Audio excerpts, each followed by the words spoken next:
टाठियो बच्चों अस्सलाम वालेकुम वरहमतुल्लाहि वबरकातुहू। उम्मीद छम कि अल्लाह ताला सं फजल करम सती सो तुय वार कर अल्लाह ताला थैनो सलाम। बच्चों शमी जमात हंद कशर किताब हंद सबक परान लल देद सानि कशीर हंज सठा थज अल्लाह ताला सं टठ खुदा सं वली खातून गुजरियाम यहज करामत मिसाल वनस दिन लुख अमिस खुदा सज टाठ खातून कुन मजहब तो मिलत बगैर दिलस मज जाय कर इज्जत सान वुचान तो इज्जत कर यहुंद नाव इज्जत सान हेवान। लल देद कोर सठा सब्रस सत अल्लाह ताला सज इबादत करान तो लकचार पे अमिस दाई गारनुक अल्लाह ताला गारनुक दिलस मज शौक तो फिक्र यह रोज दाई गारान यम कोर वारियाह अल्लाह ताला सदिस कुदरतस मज थोद इरफान हासिल तो अम लज शायरी करन शायरी मज यह लुकन पन्ने जबान मज नसीहत करान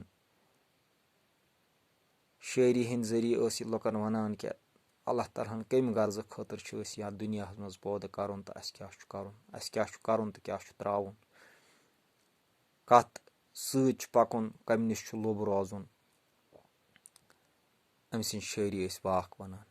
बह पर अजुक सबक उम्मीद छम कि तुह थो पूर तवज्जो। तम दुत लूकन पजरुक मिलसारुक तो समसारुक सबक पज दिल दाई छारनस पे दुतन जोर तम वोन पन्नस खोपरस पानस तो बीस मज गछ न ब्योन जानन बछत गसन ख्यावन चावन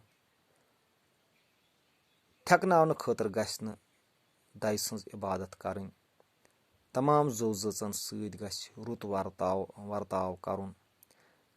लल देद हंद वाक आज त लूकन चतस सह थद पाय शायर मान दपान सह 1360 ईस्वीस मज यम आलम गम इन्ना लिल्लाहि व इन्ना इलैहि राजिऊन। यानी यम तम कथ दाई छारुन अल्लाह ताला सज रजा अल्लाह ताला सज इबादत खुलूस सान करन अत मज न हाव भाव आसन कह बे मजबूर लूकन मदद करन प्रथ कंस जव जट पे रहम करन यम सानि दीनक तम उसूल यम उसूल पानवित इंसान अल्लाह ताला सद रजहुक हकदार बनान तो अमिस इंसान सद खतर यह दुनिया बेहतर बनान।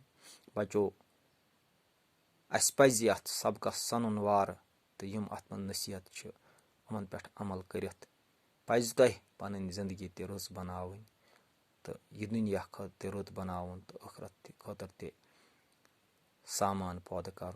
यह सबक उम्मीद छम कि तुह थो पर्नस सत लिखनस कुन तवज्जो। वसलाम।